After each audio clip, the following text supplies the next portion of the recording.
저는 돌려서 말하기를 잘 못합니다. 맞는 건 맞다, 틀린 건 틀리다. 그렇게 할 말은 해야 직성이 풀리는 사람입니다. 그래서 최근 우리 사회를 보면 분명 저렇게 생각하고 있지 않을 텐데 잔뜩 겁먹고 아무 말도 못하는 사람들이 넘쳐나고 있습니다. 기자들이 그렇고 정치인들이 그렇습니다. 어차피 한 번 사는 인생 쪽팔리고 비루하게 살지 않으셨으면 좋겠습니다. 비록 욕을 먹을지언정 그 욕이 배를 뚫고 들어오는 것은 아니라고 믿는 저는 안원구TV 수요일 방송 진행을 맡은 열린민주당 창준이 김상균입니다. 제 옆에는 뚝심과 맷집으로라면 둘째로 불리는 게 서러운 압도적 팩트의 소신남 안원구 전 대구지방국세청장님 나와 계십니다. 예, 반갑습니다. 안원구입니다. 네. 제가 이제 총장님을 옆에서 지켜보다 보면 가끔 이제 조언을 구하고 싶을 때가 있다라는 생각을 많이 해요. 아, 그래요? 총장님도 욕 많이 드시죠? 모르겠어요. 난 욕하는 사람 별로 없는 것 같은데. 많이 하나요? 그렇죠. 뭐 댓글도 있을 수 있고 또 예전에 또 왜 이명박 정부 있을 때는 또 비판하시는 분들이 많이 있었잖아요. 글쎄요, 뭐 제가 신경을 안 써서 그런가. 뭐 있겠죠. 그렇죠. 예, 예. 그 이제 그 노하우가 신경을 안 쓰는 거네요, 그죠? 예. 너네는 지져라, 무시. 나는 그냥 뭐 내 할 일 하겠다. 아마 그래서 지금까지 무탈하게 버티시는 게 아닌가라는 생각이 드는데 최근에 이제 제가 갖고 있는 의문이 분명히 우리 사회에서 윤석열 정부가 출범한 이후에 윤석열 정부가 하고 있는 행태에 대해서 동의하지 못하는 사람들이 많을 거라고 생각하거든요. 그럼요. 근데 그 목소리를 내는 사람들은 의외로 적은 것 같아요. 그 예전에 그 한 30년 전으로 네. 돌아가면 신군부가 이제 약간 총칼로 이제 억압을 할 때 30년 전이면 뭐 노태우, 전두환 이때 말씀하시는 그렇죠. 건가요? 신군부들이죠. 네. 그런 시절에는 사실은 좀 총칼이 무서워서 말을 못했다가 네. 그 뒤에 이제 YS 때부터 우리 그 민간으로 이제 넘어왔잖아요. 네네. 군이 하던 거를.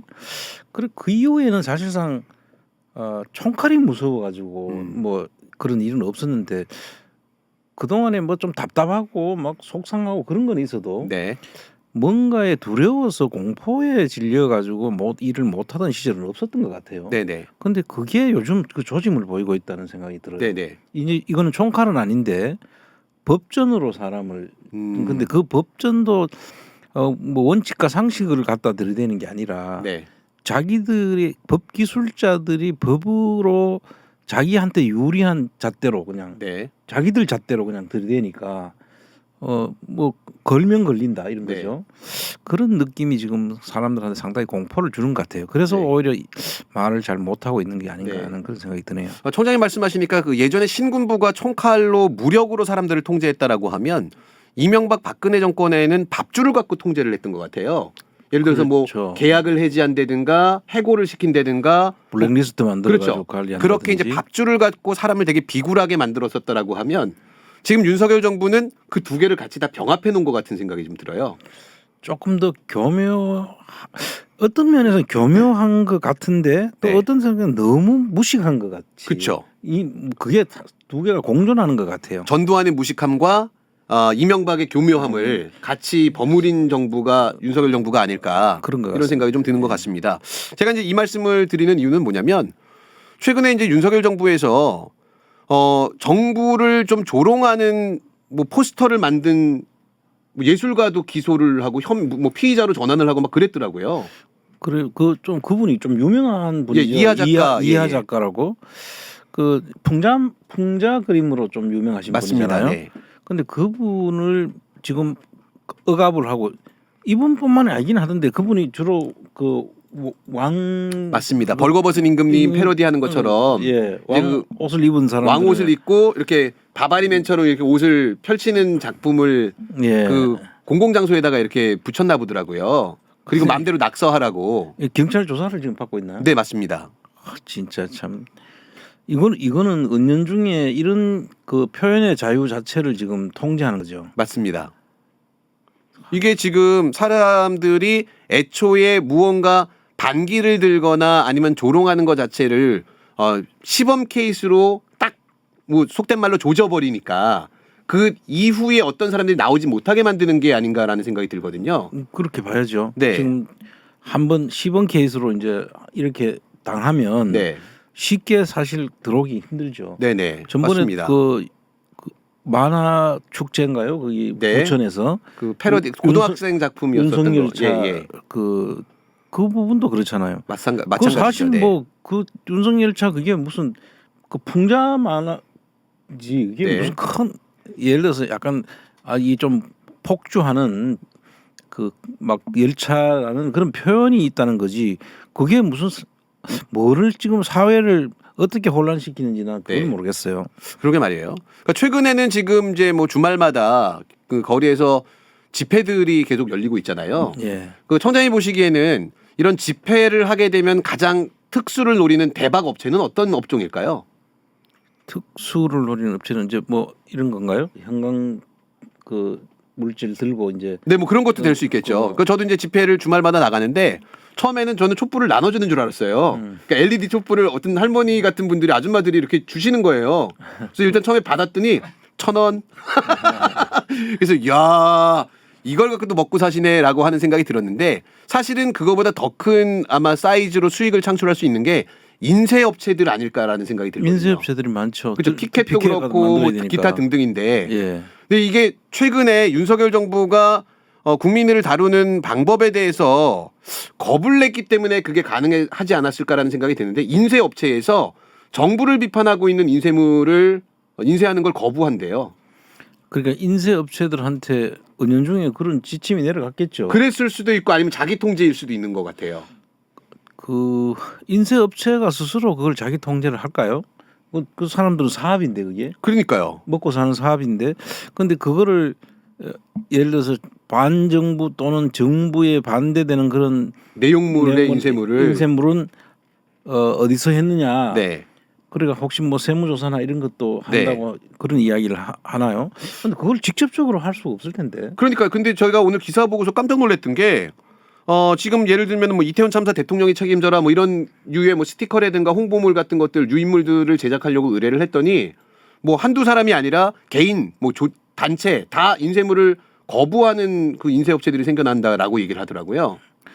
그거는 좀 심각한 일이네요. 네. 뭐 앞으로 이렇게 되면은 그 원천적으로 그 제작 안 해주면은 뭐 집회나 시위도 할 때 그건 뭘 들고 합니까? 그러니까요. 이제 이쪽 뭐 하려고 싶은 사람들은 출판사까지 그 인쇄소까지 차려야 되는 그런 문제가 생기네. 그러니까 지금 아까 처음에 말씀드린 것처럼 밥줄을 통제하면서 이게 이제 수익이 발생하는 건데 더 큰 밥줄 통제가 가능하다라고 예를 들면 세무조사를 한다든가 그럴 수 있다라고 하는 두려움이 있으니까 뭐 은연중에 그런 협박을 받았던 아니 본인들이 그런 위험을 느꼈던 간에 그러니까 이거를 제작을 거부하겠죠. 근데 사실은 뭐 세무조사는 세금 신고만 제대로 하면은 네. 수익 창출해가 세금 내면 되는 거지. 네네. 그게 무슨 걱정할 거 없는데 막상 이제 세무조사를 같은 것들을 한다고 하면은 네. 그것 때문에 안 받아도 될 세무조사를 받아가지고 네. 다른 수익이나 이런 거 찾아가지고 이 추징을 더 하다 보니까 네. 그걸 걱정하는 거겠죠. 그렇죠. 진짜 그 정도까지 악랄하다면 그건 악랄하게밖에 볼 수 없는데. 맞습니다. 자, 근데 이제 또 최근에 많이 논란이 되고 있는 그 MBC와 대통령실의 전면전이 지금 돼 있잖아요. 그렇죠. 대통령실하고 개인의 기자와의 어떤 전면전이다라고도 볼 수 있을 것 같은데 어제 방송에서도 말씀하셨습니다만 그 일베류의 사이트에다가 지령이 떨어진 거로 의심되는 정황들이 보이더라고요. 그 개인적으로 가서 테러를 해라라고 하는 지령이 내려간 것처럼 그 지금 현재 경찰이 그 MBC 이기주 기자를 출퇴근 시켜준다 그러더라고요. 그 MBC 이기주 기자는 그 사실은 좀 꿀 빠는 거 아닌가요? 아니, 경호를 받고 있네요. 그러니까요. 그래서 출근할 때 대통령실 출입 기자니까 대통령실까지 백차 타고 갔다가 업무 마치고 나서 퇴근할 때 또 백차 타고 집에 가고. 저도 이제 서울 생활을 하다 보니까 이 교통비 매일 아침마다 제가 이사를 좀 갔거든요. 조금 먼 데로. 가까운 데 있을 때 1,250원이었는데 이 1,350원이 되니까 부담되더라고요. 근데 이기주 기자님은 이제 일단은 당분간 교통비가 안 드는 거잖아요. 예.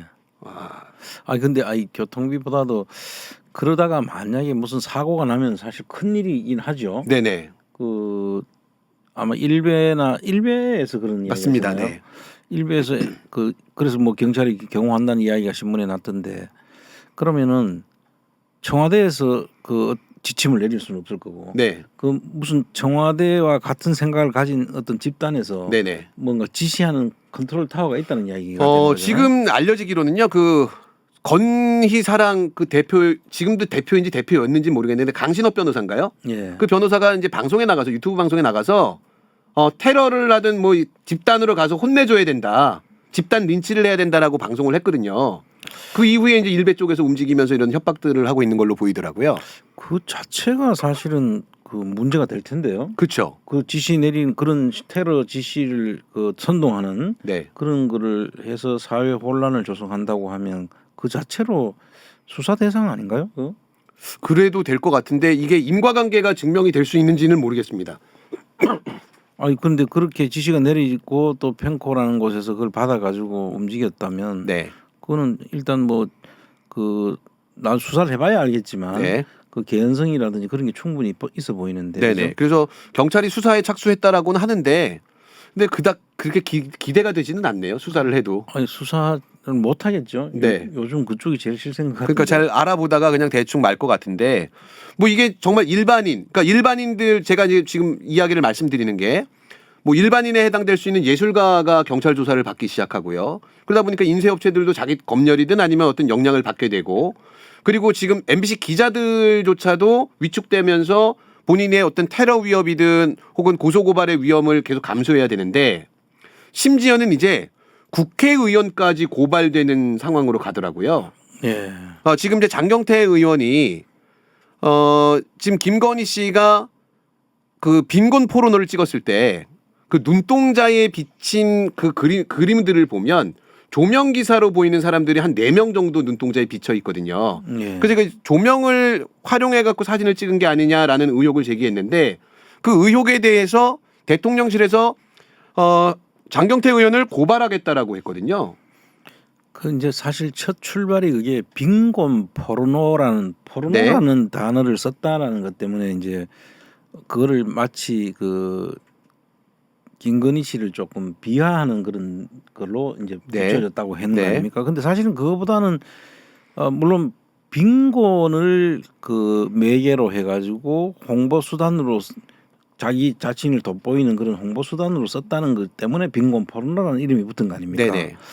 근데 그걸 그냥 가서 그냥 그렇게 했으면 문제가 없는데 왜 이게 진짜 포르노라는 거를 입증하기 위해서 그 찍은 사진 자체가 조명을 써가지고까지 했다는 거 보면 네. 이거는 인위적으로 자기적으로 만들었다 네. 하는 것을 보이기 위해서 그 이야기를 한 건데 네.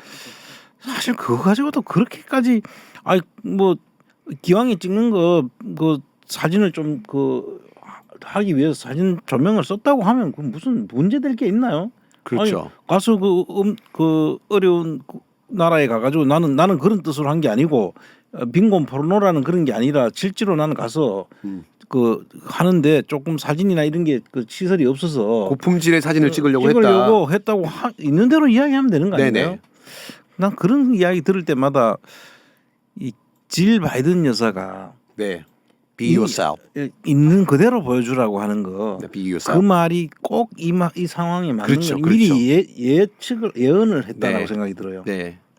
그러니까 오늘 지금 방송을 시작하기 전에 이 스튜디오에서 갑자기 조명이 꺼지는 상황이 벌어졌었습니다.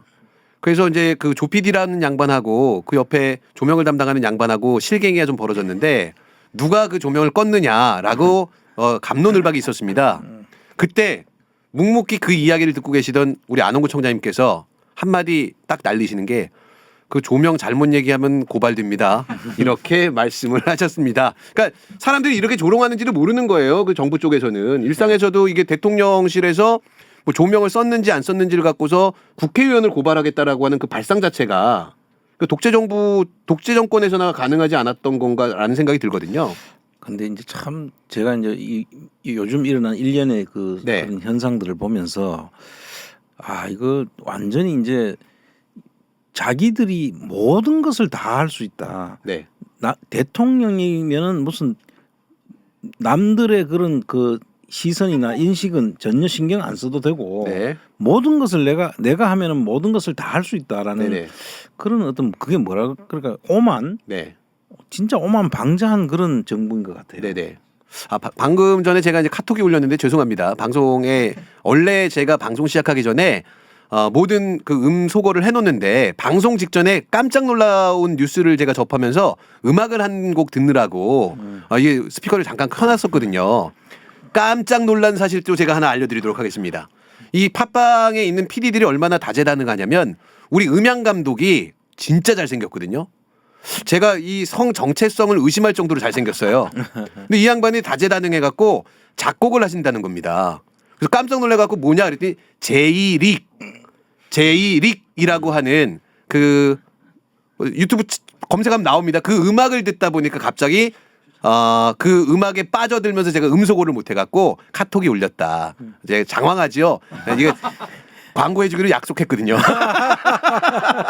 그래서 혹시 궁금하신 분께서는 제이릭을 방송 끝난 다음에 검토해 보시면 정말 저평가되어 있는 아주 고품질의 음악을 감상하실 수가 있습니다. 예. 저는 사실 음악 잘 모르는데 네네. 들으니까 좋던데요. 네, 장사꾼 다 되셨습니다, 우리 성찬. 아니 실제 저는 네, 음악을 너무 잘 듣는 좋더라고요. 그러니까 아닌데, 예. 사랑을 주제로 한 아주 달달한 음악 좋아하시는 분들은 들으시면 아주 녹아 드실 겁니다. 제이릭입니다. 제이릭. 네. 근데 이제 그 반대 측면이 있어요. 제가 요즘에 또 좀 화가 나는 것들 중에 하나가 뭐냐면 엊그저께 그 최은순 씨 예. 잔고 증명 위조한 거 그것도 그냥 불송치로 결정이 났더라고요. 갑자기 이제 여러분 잘 기억이 안 나실 텐데 네. 그 장고증명이라는 게 성남시에 네. 도촌동이라는 곳에 땅이 네. 있어요. 네. 그 땅을 사는 과정에서 이제 돈이 없으니까 네. 장고증명이 있어야 이제 됐던가 봐요. 그게. 그렇죠. 잔고 증명을 담보로 하고 대출을 받는 거죠. 네. 근데 그 장고증명을 위조를 하는 거죠. 네. 또 그 위조에 참여했던 사람이 코바나 컨텐츠 쪽에 맞습니다. 감사가 네, 있었던 네, 네. 사람이고, 그래서 이런 모든 것들이 사실 너무나 이게 일반인이 만약에 그렇게 했다고 한다면 네. 이거는 뭐 정말 장고증명이라는 게 그 사문서나 공문서 위조에 해당될 수도 있는 네, 네. 일이고 동행사로 해서 네. 일이 벌어질 수 있다면 이거는 명백하게 이거는 뭐 바로 그냥 구속까지도 갈 수 있는 그런 사안들이잖아요. 근데 그걸 불기소 총시했다고 하더라고요. 그렇죠. 이 신한저축은행에서 잔고 증명을 한 거죠. 그래 신한저축은행. 예. 근데 이제 또 신한저축은행도 되게 신한이 아니고 신안. 신한저축은행이죠. 또 웃긴 게 이 사건이 일어난 이후에 또 최은순 씨한테 대출을 해주더라고요. 신한저축은행에서. 그러니까요. 그 신한저축은행이라는 곳이 아마 상당히 그 깊은 관여를 하고 있는 네. 그런 데로 알려져 있고요. 그 모든 부분에 있어서 이 최은순 씨가 부동산을 좀 많이 하는 분이잖아요. 네. 그래서 그 부동산을 하는 과정에서 필요한 자금을 거기를 통해 가지고 많이 융통을 했던 것 같아 네. 보입니다. 그러니까 그 뭐 양평의 공흥지구인가요? 공흥지구죠. 그죠. 근데 지금 제가 생각하기에는 제일 불안한 사람들 중에 하나가 그 공흥지구에 분양받아서 살고 있는 분들이 아닐까. 거기 무슨 하수 처리 시설도 안 돼 있는 상태에서 인허가가 나고 막 그랬다라고 하는데. 그 뒤에는 조치를 했겠죠. 오히려 네. 그 처음에 여러 가지 그 인허가도 안 나는 지역이고 날 수 없는 지역에다가 네. 그거를 날 수 있도록 인허가를 그러고 처음에 인허가를 내놨다가 또 착공도 못 해가지고 한참 버려져 있어가지고 인허가 그 취소를 해야 되는 그런 네, 상황인데 그걸 또 내준 사람이 자기가 자랑하고 다녔다는 거 아닙니까? 네. 그 나중에 국회의원까지 됐죠. 네네네. 그 당시 군수였던 사람이. 예.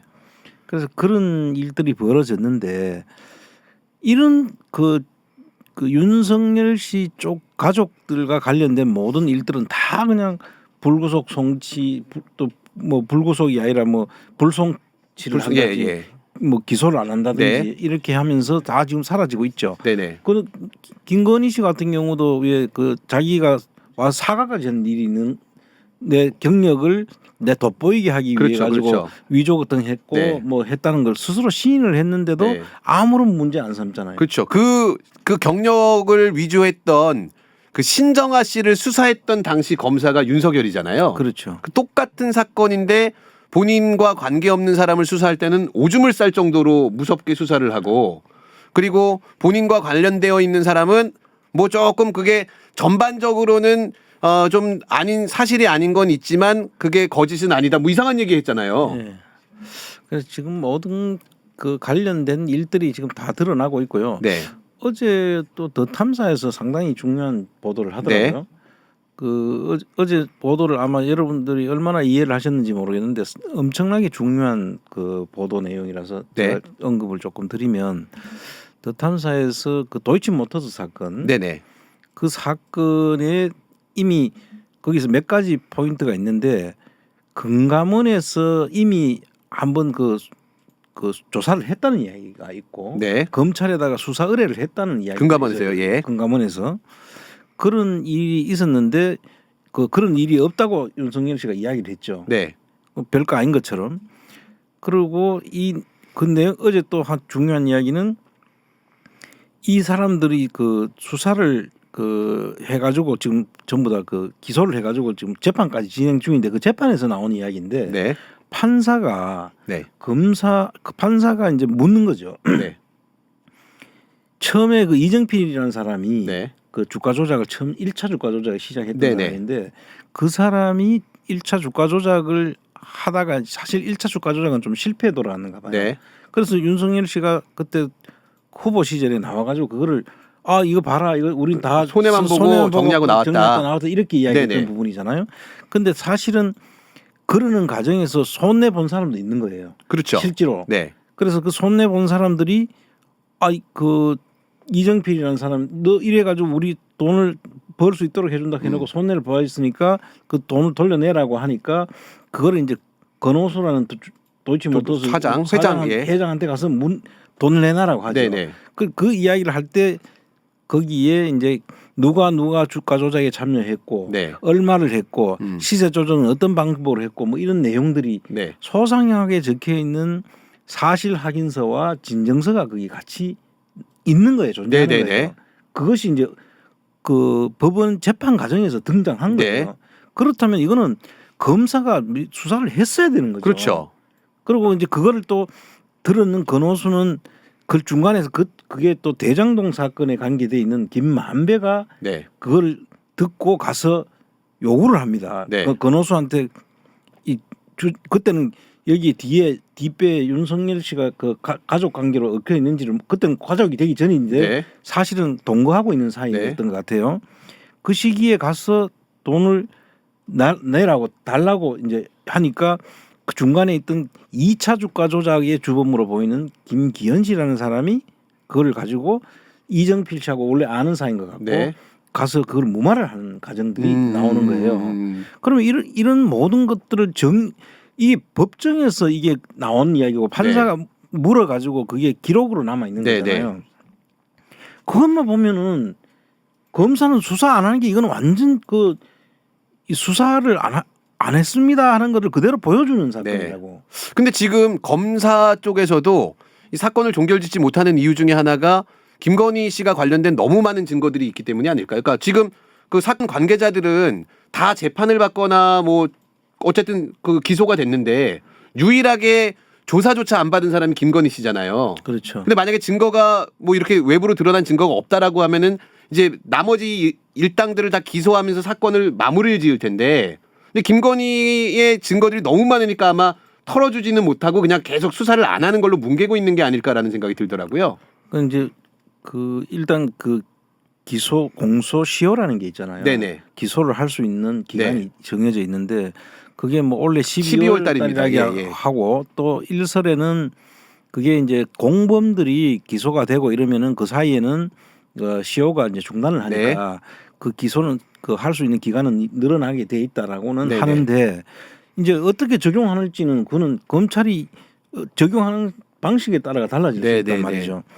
그래서 이런 부분들이 지금 정리가 안 되고 넘어가고 있는데 그래서 사실 이럴 경우에 대비해서 특검이라는 게 필요하거든요. 네. 그럼 민주당은 이 시기에 꼭 특검을 해야 돼요. 이거 우리 하지 않고 넘어가면은 나중에 민주당이나 국회의원들한테도 사실 이거 책임을 물어야 될 정도로 네네. 저는 생각을 합니다. 네.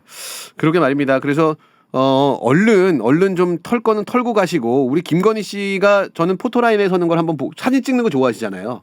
그때 이제 조명 비춰 포토라인에 제가 조명 들고 가가지고 조명을 좀 비춰드리려고 그러거든요. 왜냐하면 이게 이 리모델링을 많이 한 분들은 이렇게 흘러내리면서 그림자가 져요.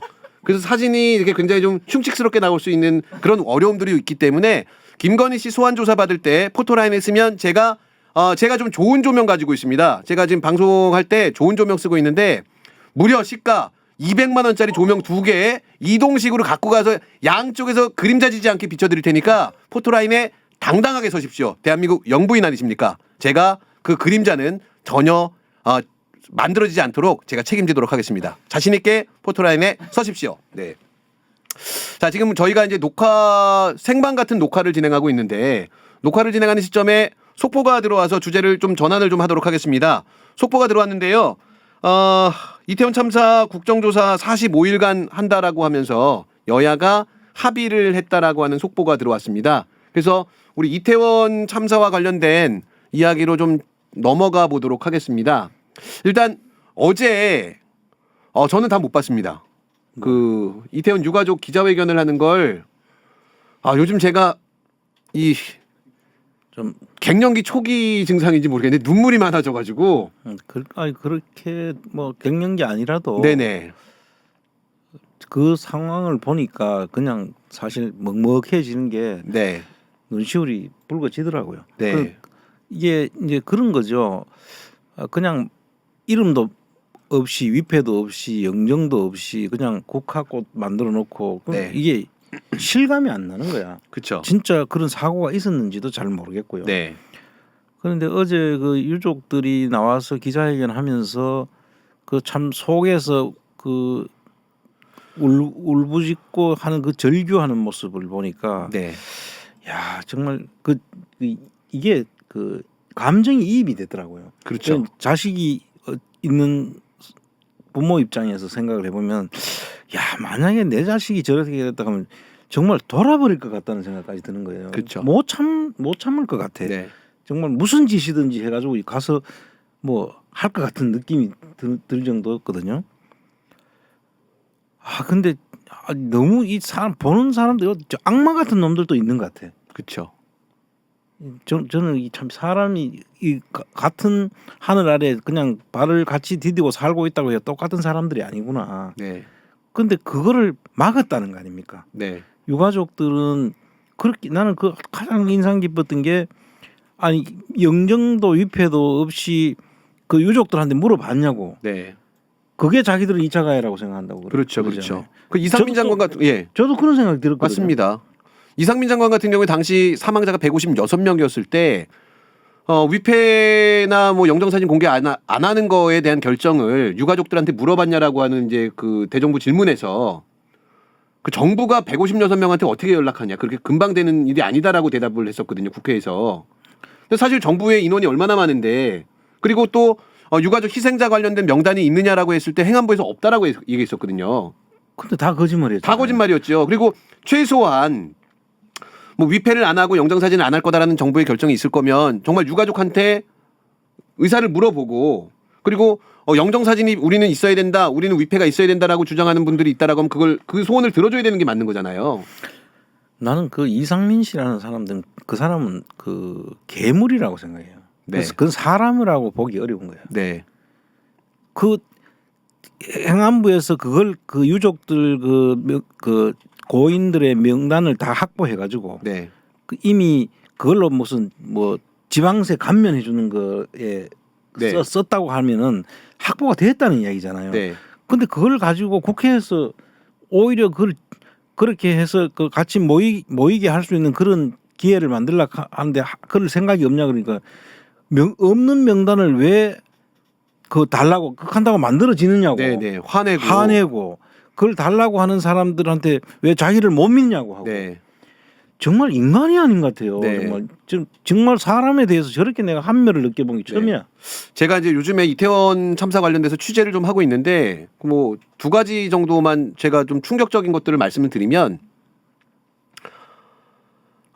장례 비용이나 이 기타 등등 그 지금 장례를 치르는데 들어가는 비용 있잖아요. 예. 그거를 영수증을 잘 챙겨놓으라 그랬답니다. 나중에 그 비용 다 보존해 줄 거니까 일단 너네가 쓰고 영수증 챙겨놓으면 그거 보존해 주겠다라고 지금 정부에서 이 장례 비용을 국가가 부담하겠다라고 했던 그 모든 거에 실제 진행되고 있는 실체는 정부가 먼저 돈을 주고서 이걸 처리를 해라가 아니라 각자 개인들이 본인들의 돈을 가지고서 다 쓰는데 유가족이 그럼 영수증을 지금 얼마 썼지 뭐 샀지 그러면 영수증을 모아놓고 나면 나중에 그걸 보존해 주겠다라고 얘기를 했대요. 참. 이게 무슨 그 말이 안 나오는 게 네. 이 유가족들은 그런 정신이 없잖아요. 그러니까요. 지금 생때 같은 자식을 그냥 하루아침에 정말 분노가 들끓어가지고 어떻게 감당이 순간적으로 안 되더라고요. 그 이제 두 번째 제가 지금 또 알아보고 있는 건 정부랑 관련된 프로젝트를 하는 분들 미팅을 하고 있는데 이 프로젝트를 진행하는 시기가 이태원 참사가 일어났던 시기랑 겹쳐버렸던 거예요. 그래서 프로젝트가 지금 홀딩돼 있는 상태인데 이 정부 관계자가 애도 기간 지나면 일주일 있으면 잠잠해지니까 그때 다시 사업 시작하면 되니까 좀 잠깐 기다리고 있으라고 이렇게 얘기를 했다고 합니다. 그 정부 관계자 행안부 쪽인가요? 다른 부서? 네네네. 그쪽에서 한두 주 정도 지나면 이거 잠잠해진다. 이런 인식을 가지고 있는 게 지금 윤석열 정부의 인사들이다. 그래서 지금 어떻게 하면은 이게 그냥 듣고 넘어갈까? 네. 그냥 이름도 안 하고 사람도 연락도 못 하게 하고 근데 그게 막아질까요? 절대 안 되죠. 절대 안 됩니다. 네. 오히려 그러면 더 큰 일로 번지는 거죠. 네. 이분들이 지금 어제 유가족들이 다 모이진 않았더라고요. 네네. 그런데 이제 점점 그런 그 모임이 있다는 걸 알게 되고 어떤 경로로든지 이제 주변에서 알려주고 이러면 이제 점점 같이 모여질 겁니다. 네. 그 지금 가장 그 힘든 사람들끼리 서로 똑같은 동병상련의 그 정을 느끼는 사람들이잖아요. 네. 그 사람들끼리 모여서 슬픔도 같이 하고 같이 또 위로하고 그 혼자가 그런 일을 당했다고 하면 뭐 모든 허벌판에 혼자 버려진 사람으로 느껴질 텐데 그래도 같은 그 아픔을 같이 하는 사람들끼리 모여 있으면 서로가 위로가 많이 되거든요. 그래 앞으로 대응하는 방향도 나올 거고 그런 거를 아예 의도적으로 막고 있는 거잖아요. 네. 그 흔히들 이제 슬플 때 사람들이 주변 사람들이 위로한다고 내가 다 이해해 너만 이해해 할 때 괜히 그냥 좀 언짢을 때는 이렇잖아. 너가 어떻게 이해해? 실제로 너가 지금 이걸 어떻게 이해하는데 이렇게 화가 나잖아요. 근데 같은 슬픔을 겪고 아픔을 겪은 사람들이 있으면 내가 저 사람 걸 이해하지. 저 사람도 나만큼 슬플 테니까 그리고 서로 위로하는 게 정말 큰 힘이 될 수 있거든요. 그럼요. 그냥 말로 내가 네 마음 다 알아. 난 네 사정 다 알아. 이렇게 이야기하는 것은 그야말로 그 말로 하는 위로고 자기가 그래 당해보지 않으면은 그 마음을 다 이해하기 어려워요. 그렇죠. 저는 그래서 요즘 이런 생각까지 좀 극단적인 생각인지 모르겠는데 이 책임자들 가족들이 저 똑같은 방식으로 한번 당해야 좋겠다는 그런 안 좋은 생각까지 드는 거예요. 그러면 저가 알 거라고 생각이 들어요. 그렇죠. 안 당해 보니까 지금 그런 이야기를 하는 거고 오히려 지 책임 면하려고 지금 그 가진 방법을 동원하고 있는데 정말 천벌 받을 겁니다. 그 사람들.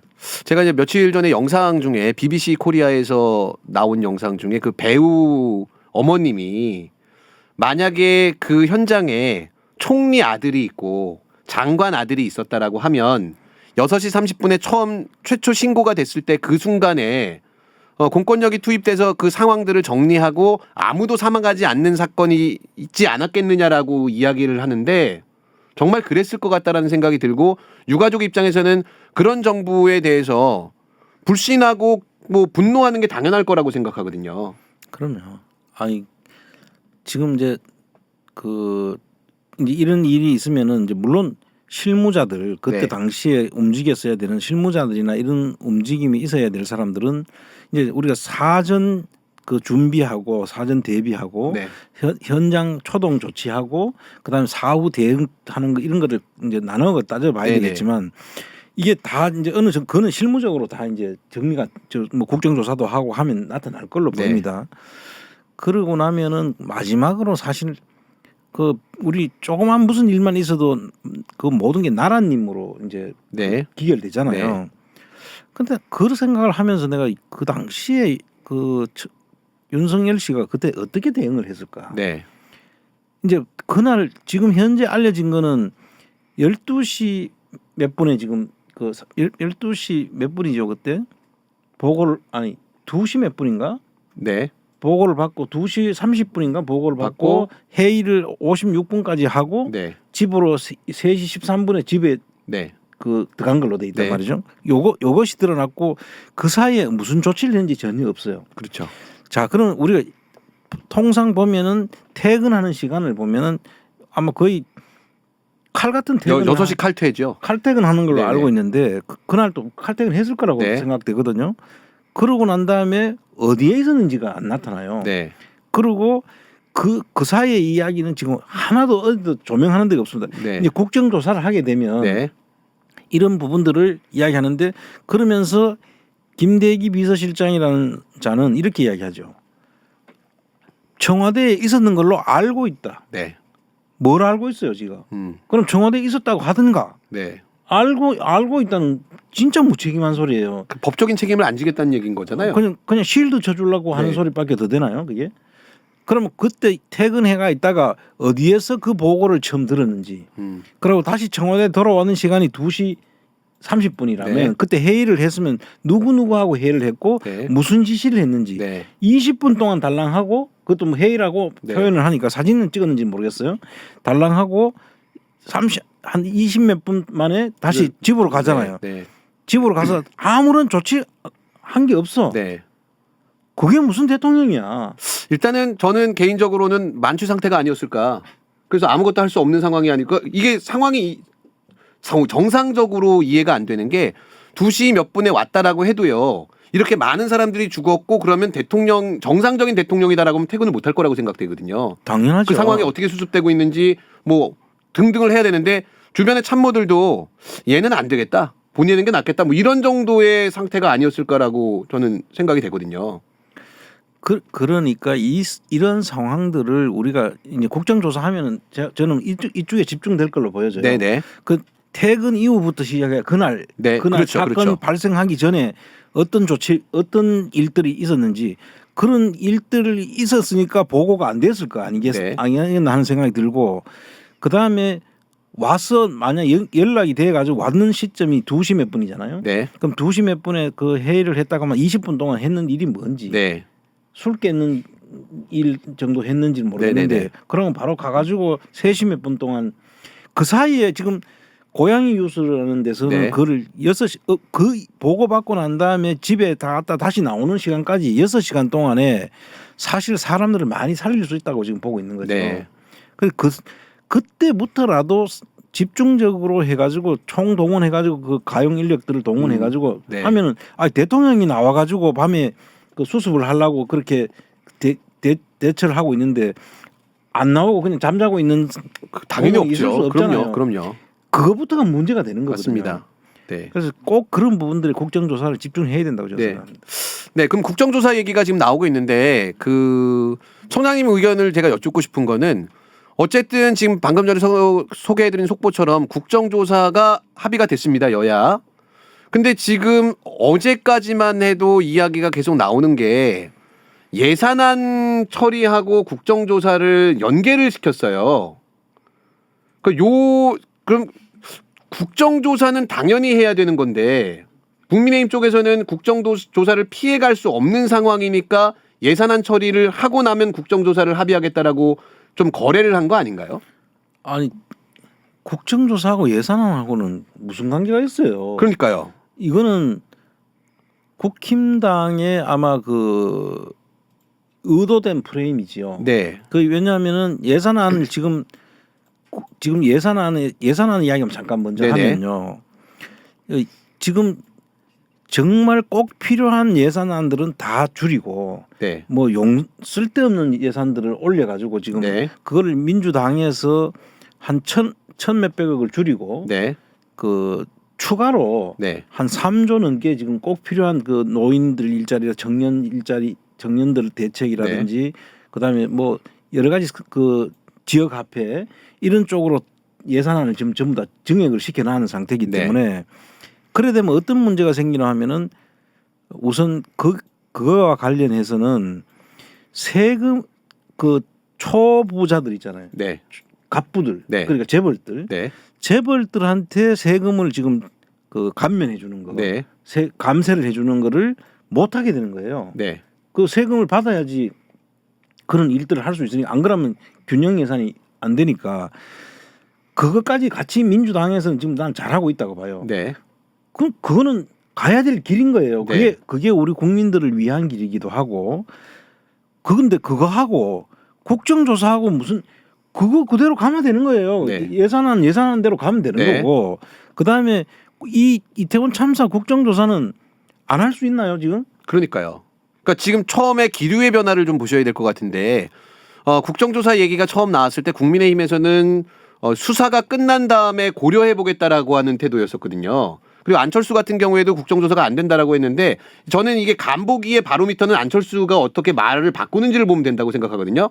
근데 안철수가 국정조사를 찬성한다. 그러니까 당론으로 결정되기 이미 전에 국정조사를 나는 국정조사를 찬성합니다. 뭐 이렇게 얘기를 해버렸어요. 근데 일주일 전에는 국정조사가 부적절하다라고 얘기를 했었거든요. 그 얘기는 뭐냐면 일주일 사이에 이 기류가 바뀌는 게 국민들이 국정조사를 안 하면 그 반대하는 세력들이 정치적으로 큰 불이익을 당하는 분위기로 가고 있는 거거든요. 그럼요. 그러니까 국힘에서는 그래 우리가 그럼 국정조사를 안 할 수는 없으니까 국정조사를 하는 대신에 예산안을 먼저 처리하자. 그럼 만약에 예산안 처리가 계속 지연돼 버리면 국민의힘 쪽에서는 민주당을 향해서 야 너네는 국정조사해야 된다라고 하고 이태원 참사의 진실을 밝혀야 된다라고 하면서 계속해서 이렇게 예산안 심사에 발목을 잡으면 국정조사를 못 하는데 진짜 너네가 국정조사를 원하는 사람들이 많니? 라고 프레임을 또 잡아버리면 민주당이 당하게 되잖아요. 그렇죠. 그러면 지금 청장님 말씀하신 것처럼 예산안 협상을 민주당이 굉장히 잘하고 있었는데 국정조사가 뒤에 이 이후에 나와야 된다라는 것 때문에 예산안 협상이 졸속으로 진행될 가능성도 높아지는 거잖아요. 이제 그럴 수도 있는 거죠. 그럼 네. 예산안 통과 안 되면 국정조사 안 하겠다는 이야기로 그러니까요. 돼 있는 건지 네. 지금 정확한 워딩을 모르겠는데 그거는 연계해서 되는 일이 아닌 거예요. 네네. 물론 예산안 통과는 해야 되겠죠. 네. 그거 국정조사하고 무슨 상관이 있어요? 맞습니다. 별개로 해서 지금 예산안은 지금 그 윤석열 정부 초기에 잘못된 그 예산안을 잡아놨는 것들을 지금 민주당이 잘 바로잡아 가고 있다고요. 제가 네. 볼 때는. 네. 그러면 그것을 그대로 통과시키고 네. 그다음에 그 민주당이 원하는 안대로 가야 되는 거죠. 네. 지금 정부 안으로 가서는 안 되는 네. 일이고 그다음에 이제 국정조사는 국정조사 이런 사항으로 온 국민들이 지금 우리 국민들이 생태 같은 젊은이들이 158명이나 희생이 됐어요. 네. 그런데 이 국정조사 안 하고 그냥 실무자들만 윤석열의 말에 의하면 그 책임 있는 자만 따박따박 몇 명만 그 문제 삼고 넘어가자는 건데 큰일 나실 뻔해서 다른 말 쓰시려고 그랬죠? 조자 나왔었습니다. 네. 네. 그래서 네. 이런 문제들을 딱 그 윤석열 씨가 그런 사고를 가지고 있다 하면은 이거는 그냥 정말 심각한 상황으로 네. 갈 수 있다. 이 정부가 단명할 수 있다 저는 네네. 생각을 해요. 그래서 사실은 예산안이 통과가 안 돼 버리면 압박을 받는 건 정부하고 여당이잖아요. 그럼요. 그러면 민주당이 본인들이 원하는 대로 정말 서민과 취약계층들을 위한 예산 그 윤석열 정부에서 다 삭감한 걸 다시 부활시킬 수 있는 그런 카드인데 여기에 국정조사를 연계시켜 버리니까 예산안을 통과시켜야 되는 게 양쪽 다 통과시켜야 된다라고 하는 문제점을 지금 노출시켜 버렸거든요. 그러면 졸속으로 예산안이 되면 실제 민주당이 지금까지 잘해왔던 그 소외계층을 위한 예산안을 증가시키는 거가 한계점에 도달할 것 같아서 저는 이제 고민하는 게 이런 부분이거든요. 민주당이 무능한 건가 아니면 의지가 없는 건가 이런 의문들을 계속 갖게 돼요. 그 이제 조금 더 지켜봐야 되겠지만 네네. 아직까지 완전히 그 결론을 내리기 어렵지만은 지금 예산안은 취약계층과 그 청년 노인들 네. 이 일자리 예산 사회적 그 취약계층들을 위한 그런 그 일에 지금 우리가 증액을 하고 있는 거잖아요. 네네. 그래 그거는 그대로 가야 될 일이고 네.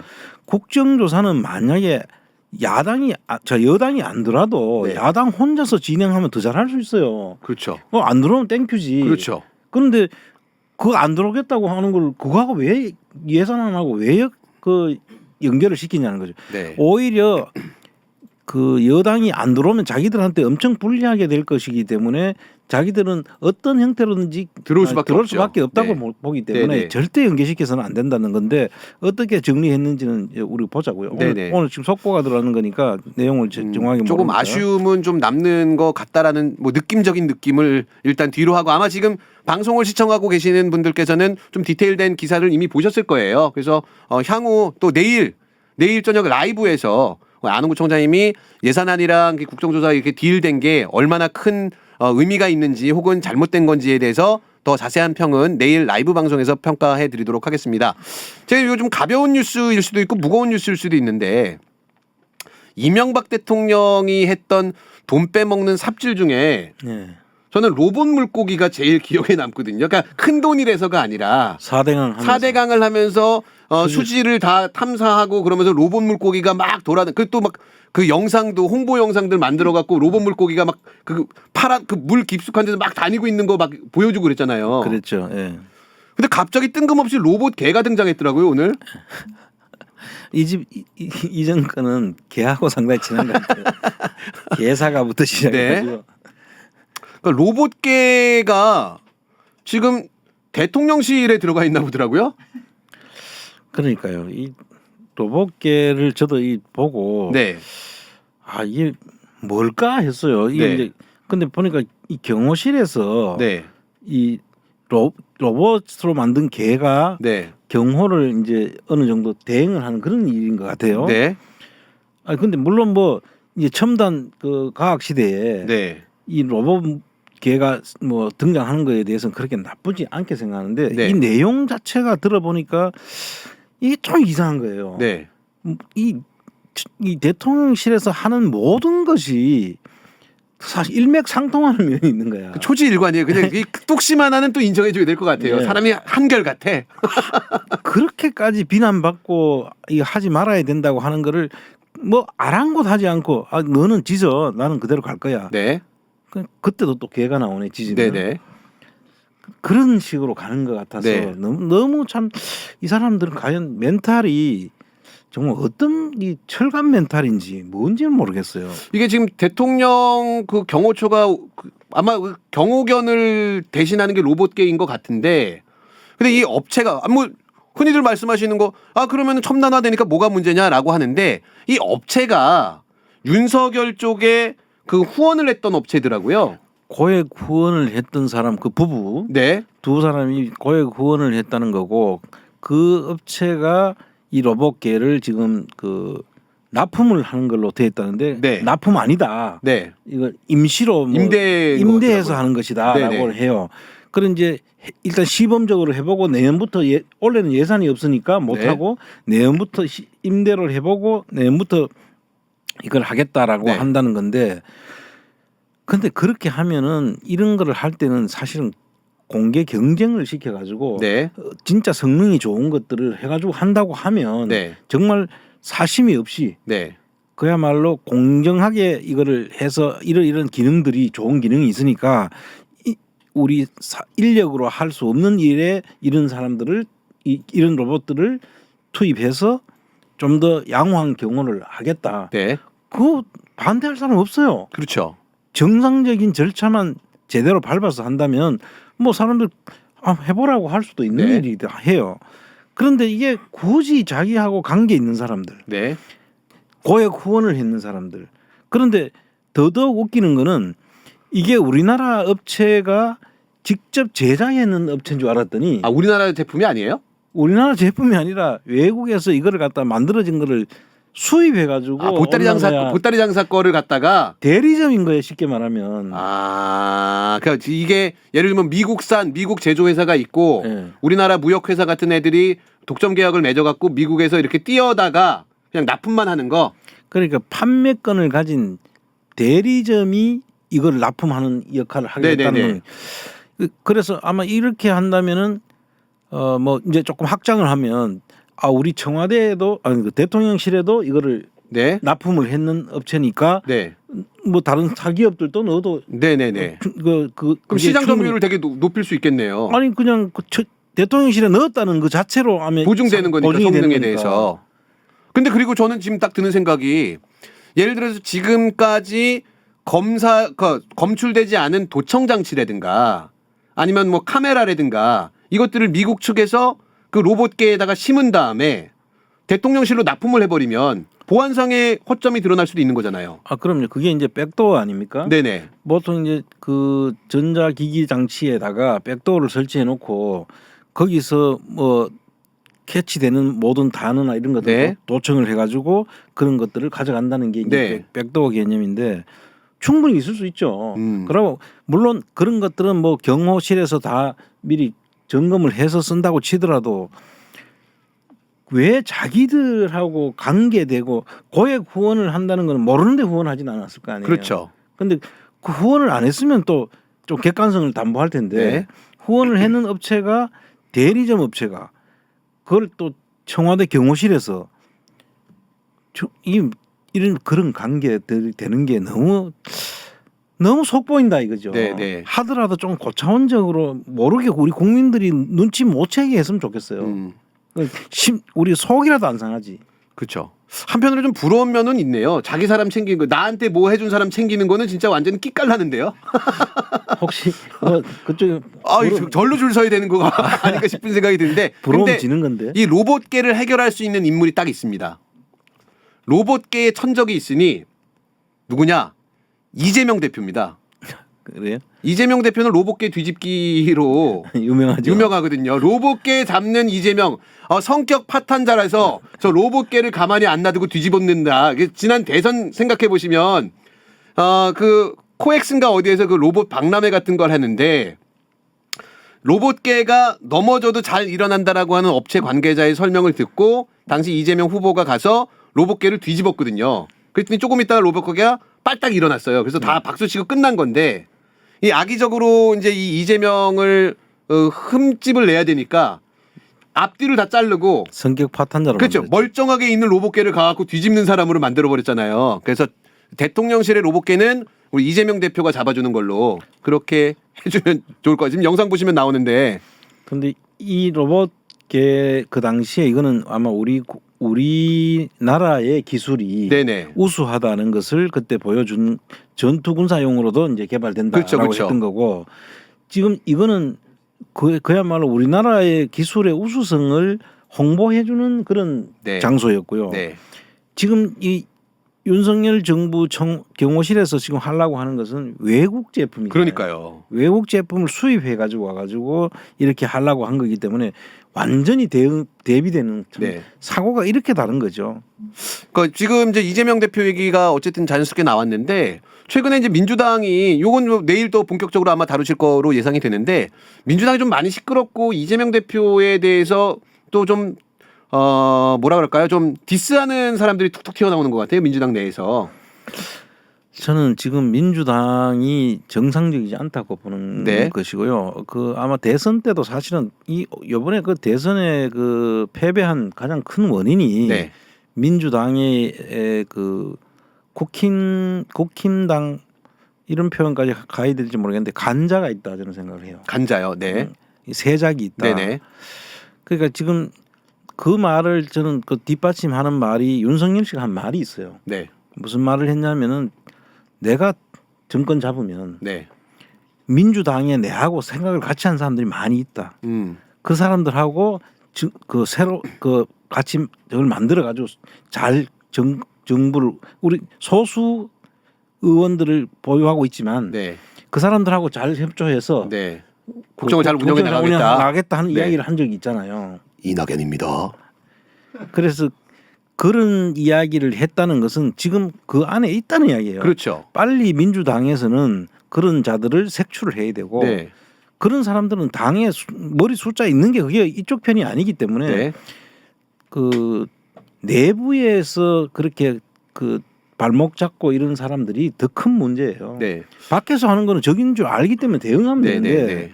안에서 마치 같은 편인 줄 알았는데 그렇게 발목을 잡으면은 그게 힘든 거거든요. 네.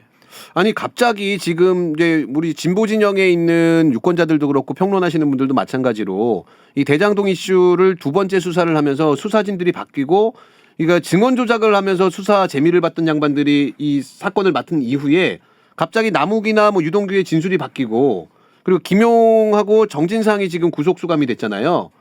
근데 그게 지금 검찰의 강압 수사다라고 이야기를 하고 있는 과정에서 민주당 내에서 이재명 당대표가 유감을 표명을 해라라고 하는 사람들이 나오더라고요. 그게 이제 그 속내를 드러내는 거죠. 네. 우리가 이제 대장동 사건도 처음에는 민주당 내에서 흘려가지고 이낙연입니다. 조사를 하게 만든 사건이잖아요. 저게. 네네.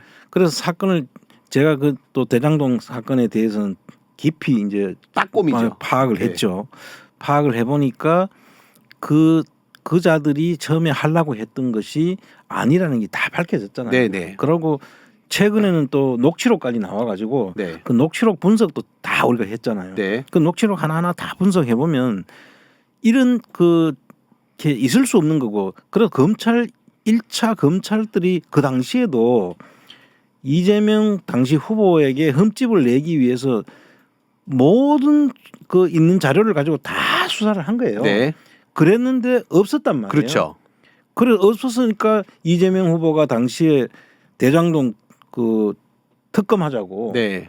그 윤석열 씨한테 그 뭐라 그러죠, 그 토론장에서 그 이야기를 하잖아요. 네. 근데 거기에 대해서 이런 방구도 이야기 대답도 못해요. 안 하고 그냥 피식 웃기만 했죠. 네. 계속 대답을 회피하고. 그랬다가 결과적으로 정권을 잡고 난 다음에 검사를 다시 바꿔가지고 네. 지금 이런 일련의 상황이 벌어지고 있는 거거든요. 그 상황을 조금만 부연 설명해드리면 처음에 1차 조사했던 거하고 지금 현재 문제가 되고 있는 2차 조사에서 증거는 전혀 바뀐 게 하나도 없고 새로운 증거가 전혀 드러나지도 않았는데 바뀐 상황이다라고 하면 증언만 바뀐 거죠. 그렇죠. 네. 그 대장동 일당이라고 표현하죠. 네. 그 사람들의 일부가 말을 똑같은 상황을 말만 뒤집어 버린 거예요. 맞습니다. 네. 그런데 그 뒤집는 것도 그 물론 뭐 그 지금 뒤집었다는 것은 이제 우리가 어떻게 알 수 있냐면 자기네들끼리 네. 한 수차례 걸쳐 가지고 그 자기들끼리 그 배분 과정에서 이견이 있으면서 네. 싸움이 벌어졌어요. 네네. 그 돈을 남긴 돈을 서로 누가 가져가냐. 자기가 지출한 비용이 더 많다라는 거를 그냥 그 좀 뻥을 치는 상황이잖아요. 그러니까 이제 돈을 150억을 누구한테 줘야 되고, 네. 그다음에 공통 경비라는 게 있었어요. 네네. 그 공통 경비하고 원래 누구한테 주기로 돼 있던 돈이 또 있었고, 네. 이런 돈들을 누가 더 배분 그 많이 원래 가져가냐. 처음부터 나눠 가지기 전에 이런 모든 병비를 먼저 쓰고 남는 돈을 가지고 배분을 했으면은 네. 사단이 안 났는데 네. 이걸 먼저 나눠준 거야. 네. 먼저 나눠주고 들어가야 될 돈을 네가 얼마 부담해라 하니까 내가 왜 부담해야 돼 그렇죠, 하면서 그렇죠. 서로 이제 그 네, 다툼이 네, 있었단 네. 말이에요. 그 다툼이 있는 과정에서 누가 이게 원래 누구 거였고 네. 누구한테는 얼마를 준다고 했고 하는 이야기들이 그 녹취록에 나옵니다. 네. 근데 그 녹취록을 어디를 봐도 네. 김용과 정진상과 이재명이라는 이름이 일치 안 안 나오죠. 나오죠. 네. 전혀 없습니다. 그럼 유동규까지는 나와요. 유동규가 근데 내가 쟤네한테 줬어, 뭐 줄 거라고 약속했어 이렇게 지금 주장하는 거잖아요. 유동규는 거기에서 가장 큰 그 이 돈을 가져갈 수 있는 거라고 하고 전부 다 본인도 인정을 하고 줄락했던 김만배도 인정하고 그 안에 있는 사람들도 다 안다고 그러고 오히려 그 하천대유 직원들도 다 안다고 그래요. 네. 그럼 여기서 유동규는 그 빠져나갈 길이 없어요. 그 내용으로 보면. 네.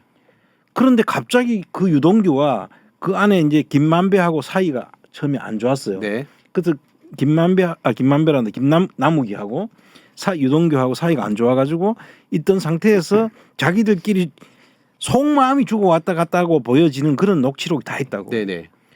그랬는데 이제 와가지고 그 녹취록은 싹 다 없어지고 새로운 소설이 지금 써지고 있는 네, 거예요. 그러니까요. 근데 그걸 가지고서 당내에서 이렇게 분란을 만들어내고 계속해서 문제를 제기하는데 이게 오늘 되게 재미있는 기사가 있어갖고 제가 제목만 좀 잠깐 말씀을 드리면요.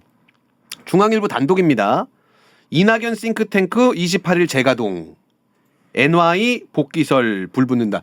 NY라고 이낙연을 부르는 건 전 처음 봤고요. NY라고 얘기를 했는데 쭉 기사를 보다 보니까 지금 이재명 대표에 대한 검찰 수사가 급물살을 타고 있으니까 지금 그래서 이낙연의 복귀설이 계속해서 이제 언급이 되고 있고, 그리고 그 연대와 공생이다라고 하는 그 이낙연 대표의 싱크탱크가 재가동되는데 그 28일 날 출범식 같은 형태의 뭔가를 하는 것 같아요. 근데 제가 이 말씀을 왜 드리냐면 거기 기사 첫 부분에 좀 보시면 28일 오후 3시 여의도 보훈회관에서 이 세미나를 한다는 겁니다.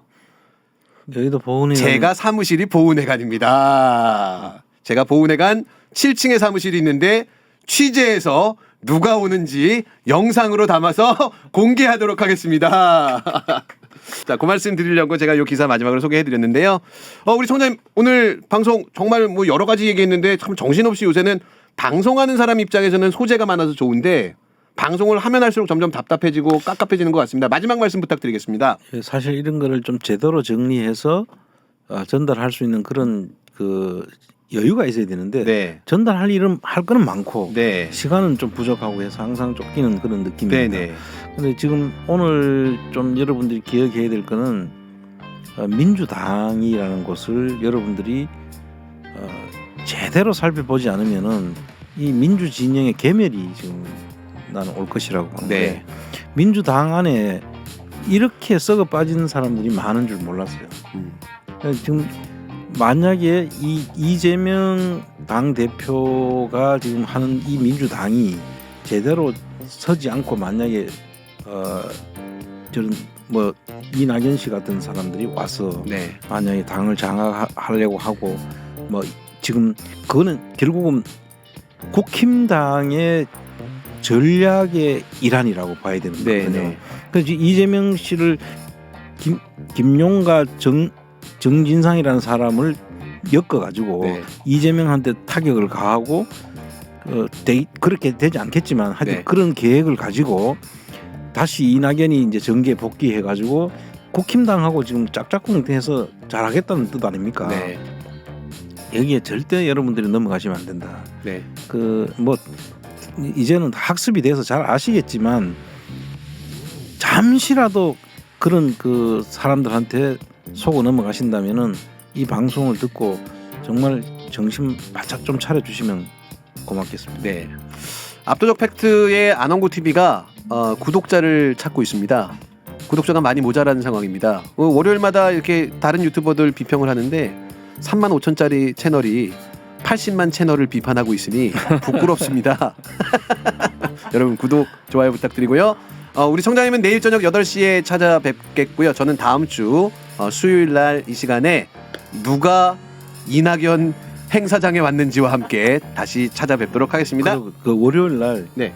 우리 하는 방송에 좀 제보 좀 많이 부탁드립니다. 유튜브. 네네네. 우리 뭐 3만 6천 유튜브가 80만 90만도 우리가 네. 평가를 하고 해야 되니까 제보를 해주시면 저희들이 좋은 방송으로 보답하겠습니다. 예.